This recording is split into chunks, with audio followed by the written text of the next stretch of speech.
ಮನುಷ್ಯನಾದ ನೀನು ಬಡಿಯಾರದ ಬಂಡನಾಗಿ ಬಹುದೂರನಂತೆ ನುಡಿವೆಯಾ? ನನಗೆ ತಾಳಿ ಕಟ್ಟುವೆನೆಂದು? ಏ, ನೀನು ಅಫ್ರಾಲ್ ನಮ್ಮ ಫ್ಯಾಕ್ಟರಿಯ ಮ್ಯಾನೇಜರ್. ನಾನೇನು ಕೂಳು ಕಾಣದ ದಿಕ್ಕೇನೆ ಹೇಳಲ್ಲ. ಸುಮ್ಮನೆ ಹೊರಟು ಹೋಗಲಿಂದ. ಹೊರಟು ಹೋಗಲು ಬಂದಿಲ್ಲ ರೇಣುಕಾ. ಅರೇನ ಯೌವನ ತುಂಬಿ ತುಳುಕಾಡುತ್ತಿರುವ ನಿನ್ನ ದೇಹದ ಸೌಂದರ್ಯದ ಸುಖ ಸವಿಯಲು ಬಂದಿರುವೆ. ಅದು ನಿನ್ನಿಂದ ಯಾವ ಕಾಲಕ್ಕೂ ಸಾಧ್ಯವಿಲ್ಲ ತಿಳಿದುಕೋ. ಸಾಧ್ಯವಾಗುತ್ತನ್ನೇ ಸಾಧಿಸಲು ಚಲತತ್ತ ಚರಗಾರನಾಗಿ ಸದ್ದೊಡೆದು ನಿಂತಿರುವ ಈ ಸುರಪತಿಯಿಂದ ಸುರೇಂದ್ರ ಪಾಟೀಲನಿಗೆ ಅಸಾಧ್ಯ ಎಂಬುದಿಲ್ಲ ಈ ಬ್ರಹ್ಮಾಂಡದಲ್ಲಿ. ಅಂದಂಗ ಕೇವಲ ಚೂಡಿ ಹಾಕದ ಮ್ಯಾಡಿ ಹೆಣ್ಣಾದ ನೀನೇನು ಬಾ ರಮಣಿಯಾಗಿ ದೂರಸದ ನಿಂತು ಮಾತನಾಡೋ ದುರಾತ್ಮ. ನಿಮ್ಮಂತವರ ಕಾಮದ ಪಿತ್ತು ನೆತ್ತಿಗೇರಿದಾಗ ನಿಮ್ಮನ್ನು ಕೊಂದು ನಿಮ್ಮ ಕರಳನ್ನು ಕೊರಳಿಗೆ ಧರಿಸಿ ಅವಳು ಚಂಡಿ ಚಾಮುಂಡಿ ಕೂಡ ನನ್ನಂತ ಹೆಣ್ಣಲ್ಲವೇ? ಬಲ್ಲವರು ಬರೆದಿಟ್ಟ ಕತೆ ಕಾದಂಬರಿ ಓದಿ ರಾಮಾಯಣ ಮಹಾಭಾರತ ಕಂತ್ಯ ಪುರಾಣ ಹೇಳಿ ಕಳೆದುಕೊಳ್ಳಬೇಡ ಈ ನಿನ್ನ ತಾಳಿ ಭಾಗ್ಯವನ್ನು. ನನ್ನ ಮಡದಿಯಾಗುವೆನೆಂದು ನಿನ್ನೆತ್ತಮ್ಮನ ಸಾಕ್ಷಿಯಾಗಿ ವಚನ ಕೊಟ್ಟರೆ ಸುತ್ತೇಳೆಯ ಗುರು ಹಿರಿಯರ ಸಾಕ್ಷಿಯಾಗಿ ನನ್ನ ತಂದೆ ಗುರು ಸಿದ್ದೇಶ್ವರ ಸಮ್ಮುಖದಲ್ಲಿ ಕಟ್ಟುವೆ ನಿನ್ನ ಕೊರಳಿಗೆ ಮಾಂಗಲ್ಯ. ಭರತ ನಾರಿಯರ ಬಾಳಿಗೆ ಕಾದ ಕಪ್ಪಿನ ಶಲಾಕೆಯಂತೆ ಬರೆಯೆಳೆಯುವ ನೀನು ಈ ಸಮಾಜದ ಹೇಗೆ ಗಂಡಸು? ಹೇಳಿ ಗಂಡಸ.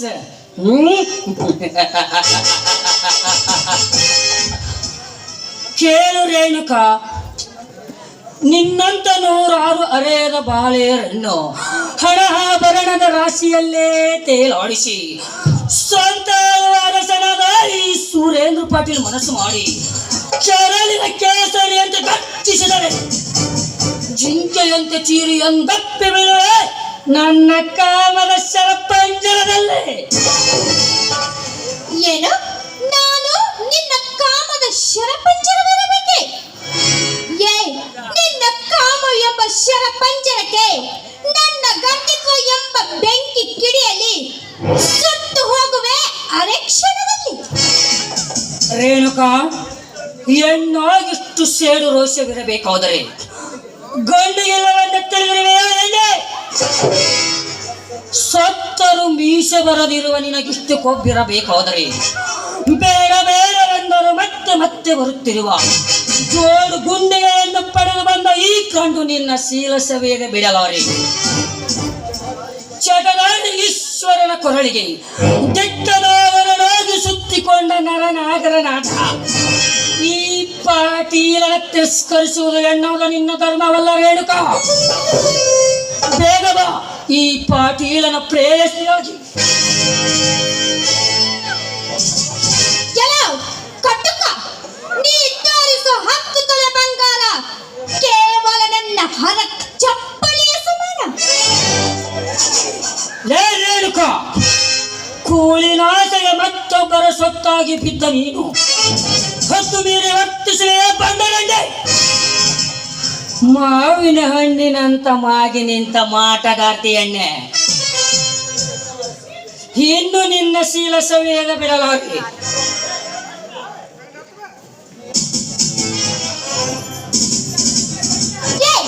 ಹೆಣ್ಣಿನ ಕೈ ಬಿಟ್ಟು ಬಗಳ ದುರಾತ್ಮ, ನೀನು ಈ ಕೆಲಸಕ್ಕೆ ಕೈ ಹಾಕಿದ್ದೇ ನಿಜವಾದರೆ ಈ ಸಮಾಜದಲ್ಲಿರುವ ಹೆಣ್ಣು ಮಕ್ಕಳು ನಿನ್ನನ್ನು ಹರಿದು ತಿನ್ನುತ್ತಾರೆ. ಸಮಾಜ ಇದೊಂದು ಮೂರ್ಖ ಸಮಾಜ ರೇಣುಕಾ. ಕೇಳು ನಿನ್ನ ಗರತಿ ಸಮಾಜದ ಕಥೆಯನ್ನು. ದೇವರಂತ ಗಂಡನಿದ್ದರು ನಿಂಡರಂತ ಸುಖಕ್ಕಾಗಿ ತಾಳಿ ಕಟ್ಟಿದ ಗಂಡನನ್ನೇ ಕೊಂದ ಕಟುಕಿ ಹೆಣ್ಣುಗಳೆಷ್ಟಿದೆ ಈ ನಿನ್ನ ಆಳ ಸಮಾಜದಲ್ಲಿ. ಹಣದ ಆಸೆಗೆ ತಾಳಿ ಕಟ್ಟಿದ ಗಂಡನ ತಮ್ಮ ಅಂತ ಮೈದುನನಿಂದಲೇ ತನ್ನ ಚಪಲ ತೀರಿಸಿಕೊಳ್ಳುವ ವಲಸು ಆಧಾರದ ಹೆಣ್ಣುಗಳೆಷ್ಟಿಲ್ಲ ಈ ನಿನ್ನ ಆಳ ಜಗದಲ್ಲಿ. ಹಗಲು ಹೊತ್ತಿನಲ್ಲಿ ಅಣ್ಣ ತಂಗಿ ಎಂದು ನಟನೆ ಮಾಡಿ ರಾತ್ರಿ ವೇಳೆಯಲ್ಲಿ ಅದೇ ಹೆಣ್ಣಿನೊಂದಿಗೆ ಸರಸವಾಡಿ ಕೊನೆಗೆ ಮಗುವಿಗೆ ಜನ್ಮ ನೀಡಿದ ಬಂಡ ಗಂಡರಷ್ಟಿಲ್ಲ ಈ ನಿನ್ನ ಆಳ ಕಲಿಗಾಲದ ಕಂಪ್ಯೂಟರ್ ಯುಗದಲ್ಲಿ. ಅಂದಂಗ ಒಡ ಹುಟ್ಟಿದ ಅಣ್ಣ ತಮ್ಮಂದಿರ ಕತ್ತನ್ನು ಕೊರೈಸಿ ಶತ್ರುವಿನ ಬಲೆಯಲ್ಲಿ ಸೂಳೆಯಾಗಿ ಬಿದ್ದ ಸೋಗಲಾಡಿ ಹೆಣ್ಣುಗಳೆಷ್ಟಿಲ್ಲ ಈ ನಿನ್ನ ಆಳ ಕಲಿಗಾಲದ ಕಂಪ್ಯೂಟರ್ ಯುಗದಲ್ಲಿ. ಅಂದಂಗ ನಿನ್ನ ಮಾನಭಂಗ ತೆರೆ ಹರಿದು ನಿನ್ನ ಶೀಲವೆಂಬ ಶ್ರೀ ಮುದ್ರಿಕೆ ರತ್ನಕ್ಕೆ ಕರಿನಾಗರನಾಗಿ ಕಚ್ಚಿ ವಿಷಲೇಪಿಸಿದರು ಯಾವ ಗರತಿಯರು ಎದ್ದು ಬರಲಾರರು ಈ ನಿನ್ನ ಸಮಾಜದಲ್ಲಿ. ಈ ರೀತಿ ಗರತಿಯರ ಮಾನ ಕಳೆತಿರುವ ನೀನು ನಿನ್ನ ತಾಯಿ 10 ಜನರ ರಕ್ತಕ್ಕೆ ಹೆಚ್ಚಿರಬೇಕು.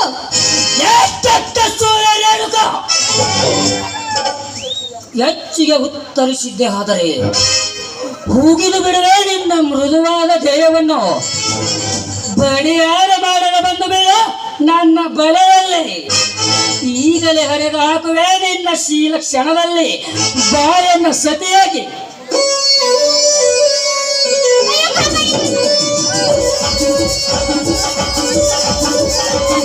ಹೇಳಿಪದಿಲ್ಲ ಮೊದಲು ಕೈ ಬಿಡಲೇ ಶ್ರೀಮಂತ ಕುಮಾರಿಯನ್ನು.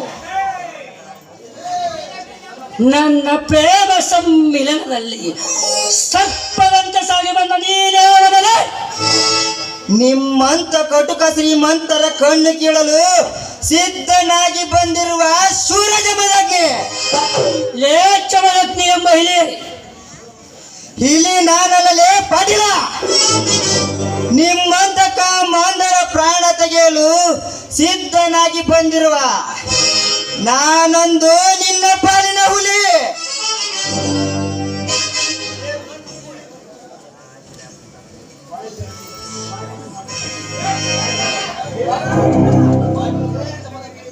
ಲೇಚಮದಗ್ನಿ ಈ ಪಾಟೀಲನಿಗೆ ಎದುರಾಗಿ ನಿಲ್ಲುವುದು ಒಳ್ಳೆತನ ಅಲ್ಲ. ಸೋಮನೆ ಹೊರಟು ಹೋಗಲಿಲ್ಲ. ಹೊರಟು ಹೋಗಲು ಬಂದಿಲ್ಲ ಪಾಟೀಲ, ಹೊರಟು ಹೋಗಲು ಬಂದಿಲ್ಲ. ಈಗಲೇ ನಿನ್ನ ದೇಹವನ್ನು ಇಬ್ಬಾಗ ಮಾಡಿ ಇವಳ ಮಾನವನ್ನು ಕಾಪಾಡಲು ಬಂದಿರುವೆ.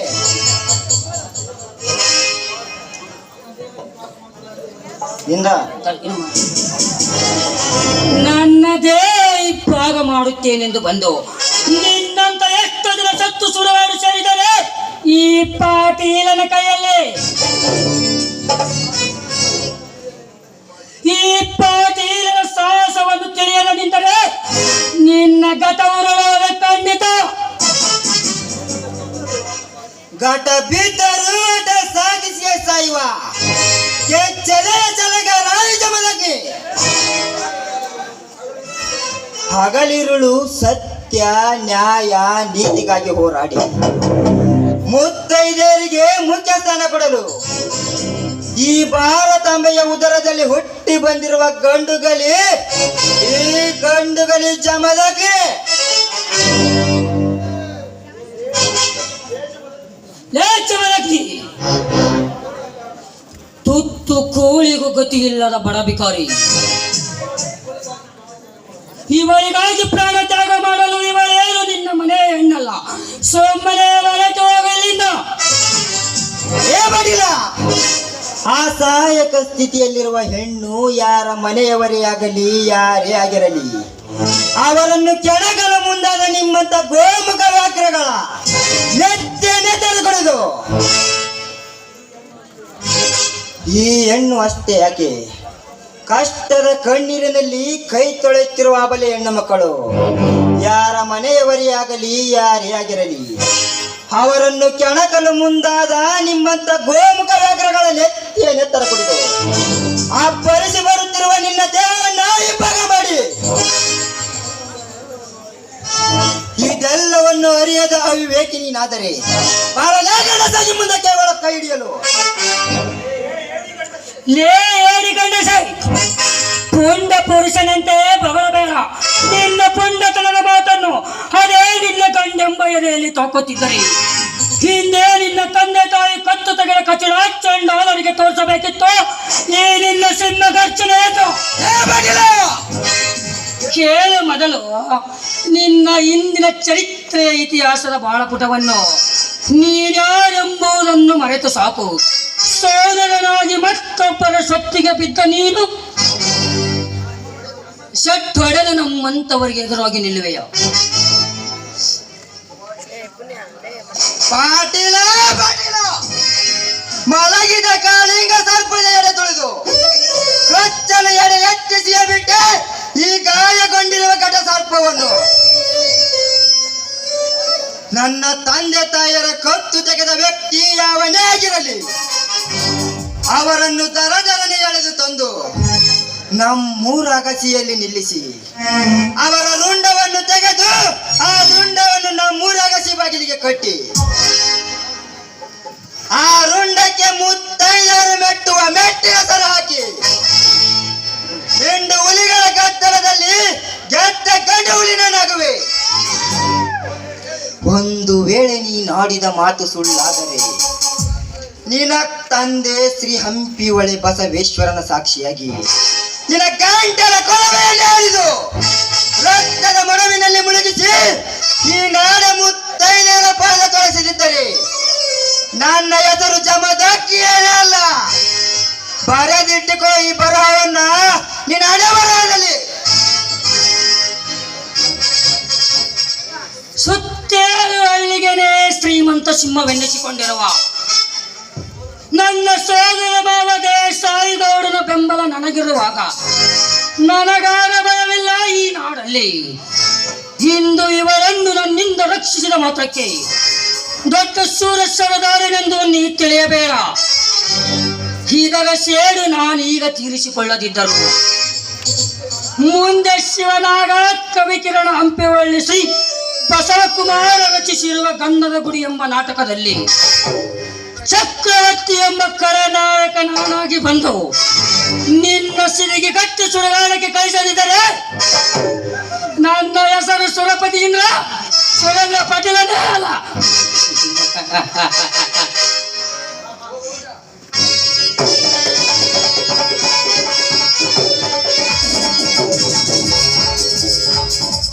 ಹೋಗಲೇ ಹೋಗು. ಅದೇ ಗಂಧದ ಗುಡಿ ನಾಟಕದ ಪ್ರಯೋಗದಲ್ಲಿ ನಿನ್ನನ್ನು ಈ ಪೃಥ್ವಿಯಿಂದಲೇ ಪರಲೋಕಕ್ಕೆ ಕಳಿಸಲು ಪರಶಿವನೆಂಬ ಹೀರೋ ನಾನಾಗಿ ಬಂದು ನಿನ್ನನ್ನು ಮೆಟ್ಟಿ ಮೆರೆಯುವುದೇ ನನ್ನ ಗುರಿ. ಹಾ, ತಾವೇನಮ್ಮ ಇಂಥ ಹೊತ್ತಲ್ಲಿ? ಮನೆಯಲ್ಲಿ ಕುಳಿತು ತುಂಬಾ ಬೇಜಾರಾಗಿತ್ತು. ಅದಕ್ಕೆ ವಾಯು ವಿವಾಹಕ್ಕೆಂದು ಬಂದಿದ್ದೆ. ಈ ಪಾಪಿಯ ಕೈಯಿಂದ ಕಾಪಾಡಿದಕ್ಕೆ ತಮಗೆ ತುಂಬಾ ಧನ್ಯವಾದಗಳು. ಓಹೋ, ನೀನಾ ಶ್ರೀಮಂತ ದೇಸಾಯಿಗೌಡನ ತಂಗಿ ರೇಣುಕಾ? ನಿನ್ನ ಮೇಲೇನೆ ನಿನ್ನ ಮಾವನ ಕಾಮದ ಕಣ್ಣು. ಇರಲಿ ಇರಲಿ, ಬರ್ತೀನಿ. ನಿಲ್ಲಿ ನೋಡಿ, ನಾನು ನಿಮ್ಮ ಧೈರ್ಯ ಸಾಹಸಕ್ಕೆ ತುಂಬಾ ಮೆಚ್ಚಿಕೊಂಡಿದ್ದೇನೆ. ಅಂದರೆ ನಾನು ನಿಮ್ಮ ಕೈ ಹಿಡಿಬೇಕಂತ ಆಸೆ ಪಟ್ಟಿದ್ದೀನಿ. ಛೇ ಛೇ ಛೇ, ಅಗರ್ಭ ಶ್ರೀಮಂತನಾದ ದೇಸಾಯಿಗೌಡನ ತಂಗಿ ಕೈ ಹಿಡಿಯೋ ಯೋಗ್ಯತೆ ನನಗೆಲ್ಲಿದೆ? ಮೇಲಾಗಿ ನಾನು ನಿಮ್ಮಣ್ಣನ ಜನ್ಮವೈರಿ. ಅದು ಅಲ್ಲದೆ ನಾವು ಬಡವರು, ನೀವು ಶ್ರೀಮಂತರು. ನಮಗೂ ನಿಮಗೂ ಎಲ್ಲಿಂದ ಹೊಂದಾಣಿಕೆ? ಆ ತರ ಮಾತನಾಡಬೇಡಿ ಜಮದಗ್ನಿ. ನೋಡಿ, ನಾನು ನಿಮ್ಮ ಕೈ ಹಿಡಿಬೇಕಂತ ಆಸೆ ಪಟ್ಟಿದ್ದೇನೆ. ನನಗೆ ತಾಳಿ ಭಾಗ್ಯ ಕರುಣಿಸೆಂದು ನಿಮ್ಮನ್ನು ಅಡಿ ಹಿಡಿದು ಬೇಡುವೆ. ಈ ಕಾಡು ದೇವಿಯ ಸಾಕ್ಷಿಯಾಗಿ ನಿನ್ನನ್ನು ನನ್ನ ಬಾಳಿನ ಜ್ಯೋತಿಯನ್ನಾಗಿ ಮನಸ್ಸಾರೆ ಸ್ವೀಕರಿಸಿದ್ದೇನೆ. ತಲೆ ನಗು ನಗುತ್ತಾಡು ಒಂದು ಪ್ರೇಮ ಗೀತೆಯನ್ನು. ಆಯ್ತು ರಾಜ.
ಜೀವನಗಾಗಿ ಈ ಹೃದಯವಿಗಾಗಿ ಈ ಜೀವನಗಾಗಿ ಈ ಹೃದಯವಿಗಾಗಿ.